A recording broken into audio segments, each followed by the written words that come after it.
అలాగా మర్రి చెట్ల పాతుకుపోతాం. అందరితో మీ అందరితో కలిసి ఉంటామని తెలియజేస్తుంటాను. పార్టీ కుటుంబ సభ్యులందరికీ నమస్కారాలు.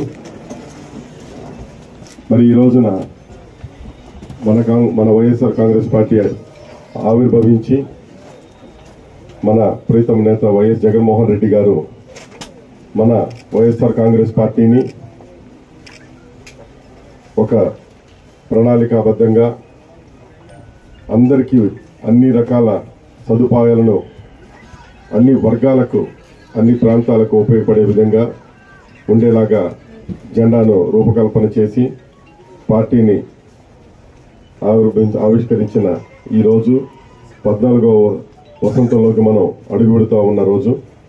ఈ రోజున మీరందరూ కూడా ఉదయం నుండి ఇక్కడి వరకు వచ్చి అందరూ ఉన్నందుకు నిజంగా మీ అందరి ఆశీస్సులు మా అందరికీ ఇస్తున్న మీ అందరి మంచి మనసుకు నేను ముందుగా నిజంగా మీ అందరికీ పాదావందనం చేస్తూ, మరి అలాగే ఈరోజు ఖచ్చితంగా నేనైతే ఈ నియోజకవర్గంలో పరిచయం చేసుకోవాల్సిన అవసరం అయితే ఉండదు.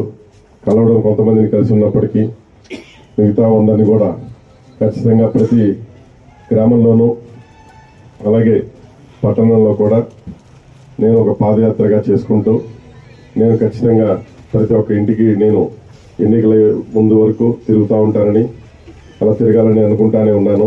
అది ఇప్పుడే కాదు, అంతకుముందే అనుకున్నాను. అలాగే మీరందరూ ఎదురు చూస్తూ ఉండొచ్చు, నా దగ్గర ఏది దాపరికాలు వెనక నుంచి వెళ్ళిపోతుండో లేదా డబ్బు కోసం రాజకీయాలు చేసే అసలు ఆలోచనే ఉండదు. ఎవరి దగ్గర ఏదో డబ్బులు తీసుకుని మనం ఏదో చేద్దామన్న ఆలోచన అసలు ఉండదు. ఆ మాట ఇప్పుడున్న హైకమాండ్ కూడా చెప్పేశాను. వాళ్ళు నిర్ణయం తీసుకుంటా ఉన్నారు. వాళ్ళ నిర్ణయం ఏదైనప్పటికీ మీరేమన్నా నాతో ఉండకపోయినా ఎంతమంది ఉన్నా సరే ఖచ్చితంగా ఇక్కడ పోటీ చేసేది నేనే, పోటీలో ఉంటాను.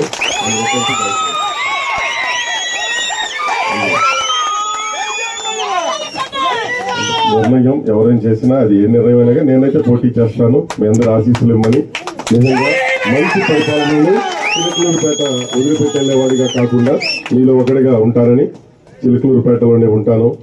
ఎక్కడికి ఎప్పుడు పోననే సంగతి మీకు తెలుసు. మీలాంటి వాళ్ళందరి వస్తుంటారు పోతుంటారు. నియోజకవర్గం బాగుంటుందని చెప్పేసి మేమందరం పనిచేసిన క్రమంలో మాకు కుటుంబ సభ్యులుగా ఆప్తులుగా తయారై మొత్తం అందరం కూడా ఈరోజు నాతో సన్నిహిత సంబంధంగా తయారవడమే ఒకటే కొత్తగా అనేది లేదు అసలు. ఎందుకంటే గత 4 తరాలుగా 3 తరాలుగా అనుబంధంగా ఉన్న ఇక్కడ అన్ని కుల మతాలకు అతీతంగా అందరం వరుసలు పెట్టుకుని పిలుచుకుంటా ఉంటాం. అందరూ ఒకళ్ళింటో ఒకళ్ళు భోంచేస్తూ ఉంటాం.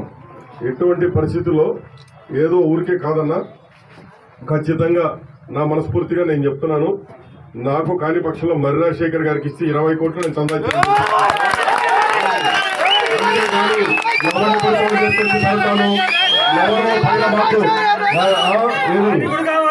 పైన సీఎం ఆఫీస్ కి పిలిచి ఎవరో 2-3 చెబితే వినడానికి అంత భయపడటానికి కాదు.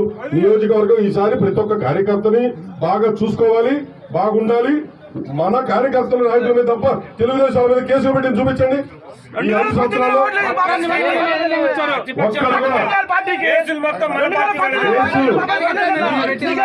ఓపెన్గా చెప్తున్నా. మరి మా వైస్ చైర్మన్ గారు శ్రీనివాసరావు గారు అందరూ 6.5 కోట్ల పైన తీసుకుని 3 కోట్లు ఇచ్చి 2.5 కోట్లకు కొట్టి ఈ రోజు పోయి గుంటూరులో కూర్చుంది కాదని ఆయన ద్వారా అడగండి. నాకు 6.5 కోట్లు ఇవ్వాలి.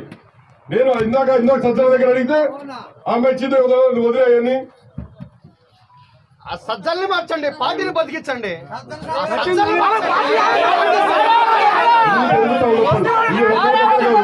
ఎంత మంది దగ్గర ఎన్ని రకాలు చేశారు. ప్రతి ఒక్కటి ఇలాంటి ఎమ్మెల్యేలు మాకొద్దు. ఈ రోజు గుంటూరు నుంచి ఎవరు వస్తారా లేకపోతే విజయవాడ నుంచి ఎవరు వస్తారో మాకు అనవసరం. చిలకలూరుపేట వ్యక్తిగా ఇక్కడ నేను ఉన్నానా లేదా అనే దానికన్నా చిలకలూరుపేట వ్యక్తిని, నిజమైన వ్యక్తి, కరెక్ట్ వ్యక్తిని పెట్టండి. నిన్న చిలకలూరుపేట వ్యక్తిని ఇచ్చారు. ఒక ఆడపిల్ల కష్టం తెలుసు అన్నారు, అదన్నారు, ఇదన్నారు. మీరు అన్నట్లే ప్రతి ఒక్కళ్ళు ఏదేదో పాటలు పెట్టారు. అందుకే ఎవరన్నా పాటలు తయారు చేయించుకుంటే ఎందుకురా బాబు పాటలు తయారు చేస్తే మరి ఖర్చుపట్లేదు అన్న. అక్కడ